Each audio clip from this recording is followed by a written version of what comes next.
तुम्ही कधी विचार केलाय का, की आपण ज्या मातीवरून चालतो, ती माती म्हणजे केवळ दगड-धोंड्यांचा चुरा नसून ते एक जिवंत आणि श्वास घेणारं जग आहे. आपल्या पायाखाली एक असं अथांग साम्राज्य वसलेलं आहे, ज्यामध्ये अब्जावधी जीव रात्रंदिवस काम करत असतात. आपण जेव्हा एखादं फळ खातो किंवा सुंदर फुलं पाहतो, तेव्हा त्यामागे एक अदृश्य जगाचा फार मोठा वाटा असतो. पण आज आधुनिक शेतीच्या नावाखाली आपण या जगाला विसरत चाललो आहोत. आज आपण एका अशा विषयावर बोलणार आहोत, जो तुमच्या बागेसाठी, शेतीसाठी आणि पर्यायाने तुमच्या आरोग्यासाठी अत्यंत महत्त्वाचा विषय आहे. तो म्हणजे नायट्रोजन चक्र आणि मातीचे आरोग्य. हवेत 78% नायट्रोजन असूनही आपली झाडं उपाशी का राहतात? रासायनिक खत खरंच मातीचा फायदा करतात की तिचा गळा घोटतात? आणि नैसर्गिकरित्या माती सुपीक कशी बनवता येते? या सर्व प्रश्नांची उत्तरं आजच्या या सखोल व्हिडिओमध्ये आपण पाहणार आहोत. हा व्हिडिओ शेवटपर्यंत पहा, कारण आज तुम्ही मातीकडे पाहण्याचा दृष्टिकोन पूर्णपणे बदलणार आहे. व्हिडिओ पुढे सुरू करण्यापूर्वी एक छोटीशी विनंती आहे. आमचं एक खास WhatsApp चॅनल आहे, जिथं दररोज शेतीशी संबंधित उपयुक्त, अद्ययावत आणि महत्त्वाची माहिती शेअर केली जाते. त्या चॅनलची लिंक डिस्क्रिप्शनमध्ये दिलेली आहे. एकदा नक्की जॉइन करा. तसंच आमचं Instagram अकाउंट देखील फॉलो करा, कारण तिथेसुद्धा तुम्हाला शेतीविषयक माहितीपूर्ण, अभ्यासपूर्ण आणि उपयुक्त रील्स स्वरूपातील व्हिडिओ कंटेंट नियमितपणे पाहायला मिळेल. व्हिडिओ उपयुक्त वाटल्यास लाईक करा, शेअर करा आणि कमेंट करून व्हिडिओला हाईप करा, कारण हा कंटेंट अधिक शेतकऱ्यांपर्यंत पोहोचेल. तर चला व्हिडिओला सुरुवात करूया. नायट्रोजन हा सजीव सृष्टीचा कणा आहे. आपल्या शरीरातील DNA, आपल्या स्नायूमधील प्रथिने आणि वनस्पतीमधील क्लोरोफिल, ज्यामुळे झाडं सूर्यप्रकाशापासून अन्न बनवतात, या सर्वांचा मूळ आधार नायट्रोजन आहे. निसर्गाचा विरोधाभास पहा. हवेत नायट्रोजन साठा प्रचंड आहे, पण तो N2 या स्वरूपात आहे. विज्ञानाच्या भाषेत सांगायचे तर नायट्रोजनचे दोन अणू एकमेकांशी ट्रिपल कोव्हॅलंट बॉन्डने इतके घट्टपणे बांधलेले असतात की त्यांना तोडणं हे जगातील सर्वात कठीण कामापैकी एक आहे. वनस्पती या वायूला थेट शोषू शकत नाहीत. त्यांना नायट्रोजन हवा असतो. तो नायट्रेट म्हणजे NO3 किंवा अमोनियम म्हणजे NH4च्या स्वरूपात. निसर्गाने ही कुलपे तोडण्यासाठी दोनच चाव्या दिल्या आहेत. पहिली चावी म्हणजे आकाशातील वीज.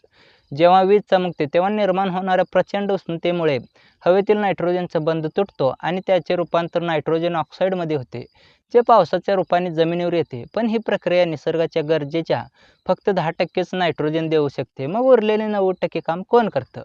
इथे प्रवेश होतो निसर्गाच्या सर्वात लहान पण सर्वात शक्तिशाली सैनिकांचा, ज्यांना आपण नायट्रोजन फिक्सिंग बॅक्टेरिया म्हणतो. हे सूक्ष्मजीव मातीमध्ये राहतात आणि कोणत्याही फॅक्टरीशिवाय हवेतील नायट्रोजन पकडून त्यांचे रूपांतर झाडाच्या अन्नात करतात. विचार करा, मानवाला हेच काम करण्यासाठी हजारो डिग्री तापमान आणि आवाढव्य मशिनरी लागते, पण हे जीवाणू ते काम अगदी सहजपणे मातीच्या थंड थरात बसून करतात. मातीमध्ये हे काम प्रामुख्याने नायट्रोजन फिक्सिंग बॅक्टेरिया करतात. यामध्ये दोन गट असतात. एक जे मुक्तपणे मातीत फिरतात, उदाहरणार्थ अजॅटोबॅक्टर, आणि दुसरे जे झाडांच्या मुळाशी करार करतात, उदाहरणार्थ रायझोबियम. कडधान्य वर्गाच्या पिकातील जसे की मूग, तूर, सोयाबीन यांच्या मुळावर तुम्ही छोट्या गाठी पाहिल्या असतील. या गाठी म्हणजे या जीवाणूंची घरे आहेत. इथे एक अद्भुत बार्टर सिस्टीम किंवा अदलाबदल चालते. झाडे या जीवाणूंना प्रकाशसंश्लेषणाद्वारे तयार केलेली साखर म्हणजेच कार्बोहायड्रेट्स पुरवते आणि त्या बदल्यात हे जीवाणू हवेतील नायट्रोजन खेचून त्याचे अमोनियामध्ये रूपांतर करून झाडाला देतात. ही भागीदारी इतकी शिस्तबद्ध आहे. जर झाडाला बाहेरून तयार नायट्रोजन मिळाला तर ते या जीवाणूंना साखर देणं बंद करते आणि हळूहळू या गाठी नष्ट होतात. म्हणूनच जेव्हा आपण युरिया देतो तेव्हा आपण झाडाची ही नैसर्गिक मैत्री तोडून टाकतो. याशिवाय मातीत नायट्रोफिकेशनची प्रक्रिया चालते, जिथे अमोनियाचे रूपांतर आधी नायट्रेट आणि नंतर नायट्रेटमध्ये होते. हे नायट्रेट म्हणजे झाडांचे सर्वात आवडते अन्न. हे सर्व करण्यासाठी मातीमध्ये पुरेसा ऑक्सिजन आणि ओलावा असणे अनिवार्य असते, जे आजच्या कडक झालेल्या मातीत दुर्मिळ होत चाललं आहे. केवळ जीवाणूच असून चालत नाही, तर मायक्रोरायझा नावाची एक विशिष्ट बुरशी मातीच्या आरोग्यात महत्त्वाची भूमिका बजावते. ही बुरशी म्हणजे मातीखालचे इंटरनेट आहे. झाडाची मुळं जिथपर्यंत पोहोचू शकत नाहीत तिथपर्यंत या बुरशीचे धागे पसरलेले असतात. हे धागे मातीतील लांबवरचा नायट्रोजन आणि स्फुरद खेचून मुळापर्यंत आणतात. त्या बदल्यात ही बुरशी झाडाकडून कार्बन घेते. हे एक असे जाळे आहे जे संपूर्ण जंगलाला एकमेकांशी जोडते. जेव्हा आपण शेतात नांगरणी करतो किंवा रासायनिक फवारणी करतो, तेव्हा हे सूक्ष्म धागे तुटतात आणि मातीचे कम्युनिकेशन नेटवर्क उद्ध्वस्त होते. निरोगी मातीमध्ये एक चमचेभर मातीत अब्जावधी जीवाणू आणि मैलोनमेल लांबीचे बुरशीचे धागे असतात. जेव्हा हे धागे नष्ट होतात तेव्हा माती म्हणजे केवळ दगडाचा चुरा उरते. अशा मातीत पाणी धरून ठेवण्याची क्षमता राहत नाही आणि झाड रोगांना बळी पडतं. आपण वरून कितीही खत टाकलं तरी जर हे नेटवर्क नसेल तर झाड ती खत कार्यक्षमतेने घेऊ शकत नाही, ज्यामुळे शेतकऱ्यांचा खर्च वाढतो आणि उत्पन्न कमी म्हणजे घटतं. आता आपण वळूया 20व्या शतकातील एका अशा शोधाकडे ज्याने जग बदलले पण मातीचा घात केला.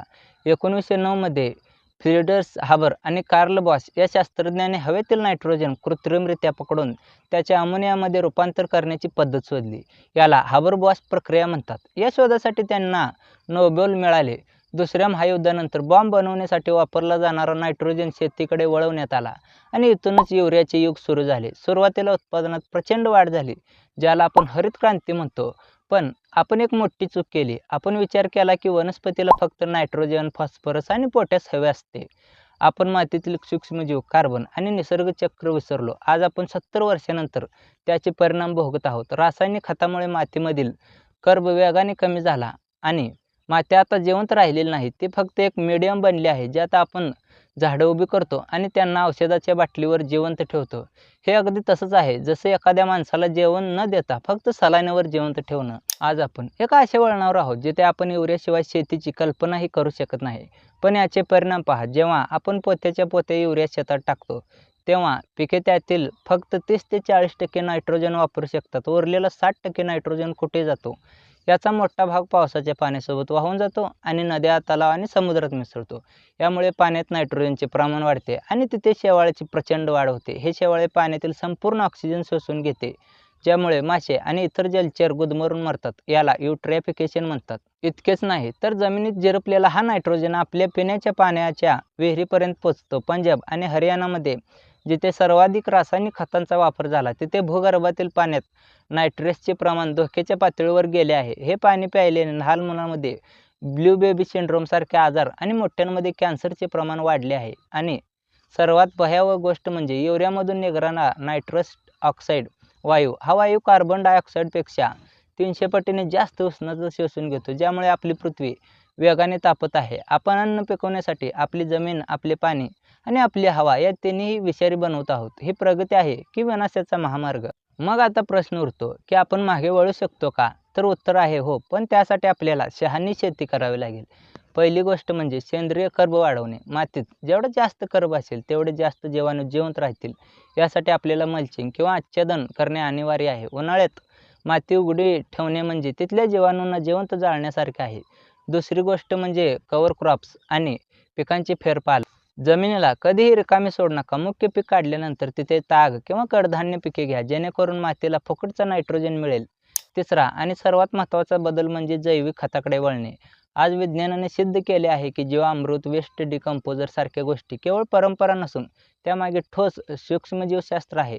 चौथा उपाय म्हणजे जैविक खतांचा वापर.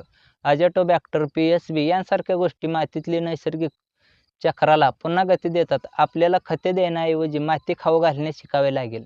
जर माती तृप्त असेल तर पीक आपोआप समृद्ध होईल. ही प्रक्रिया एका दिवसात होणार नाही, पण एक दिवस नक्की होईल.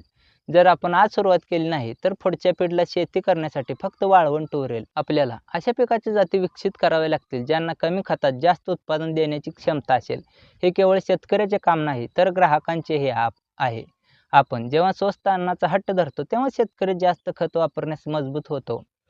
जर आपण सकस आणि नैसर्गिक अन्नाची मागणी केली तरच हा बदल शक्य आहे. आपल्या निसर्गाच्या नायट्रोजन चक्राला पुन्हा एकदा गती द्यावी लागेल. जर आपण मातीला सन्मान दिला तरच ते आपल्याला आरोग्य देऊ शकेल. मित्रांनो, हा व्हिडिओ बनवण्यामागचा आमचा उद्देश तुम्हाला घाबरवणे हा नाही तर जागृत करणे हा आहे.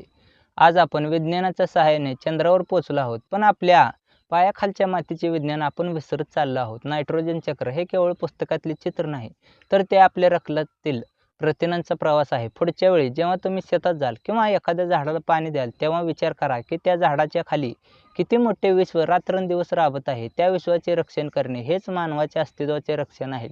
आज आपण ठरवूया की आपण आपल्या मातीला पुन्हा जिवंत करू. तुम्हाला हा सखोल शोध कसा वाटला? तुमच्या भागात जमिनीचा पोत कसा बदलत आहे कमेंट्समध्ये नक्की सांगा. जर तुम्हाला हे विज्ञान आवडले असेल तर असेच माहितीपूर्ण व्हिडिओसाठी आपल्या कृषीवेद गणेश चॅनलला सबस्क्राईब करा आणि हा व्हिडिओ आपल्या शेतकरी बांधवांपर्यंत नक्की पोहोचवा. लक्षात ठेवा, निरोगी माती, निरोगी अन्न आणि निरोगी आयुष्य हेच आपले ध्येय असावे.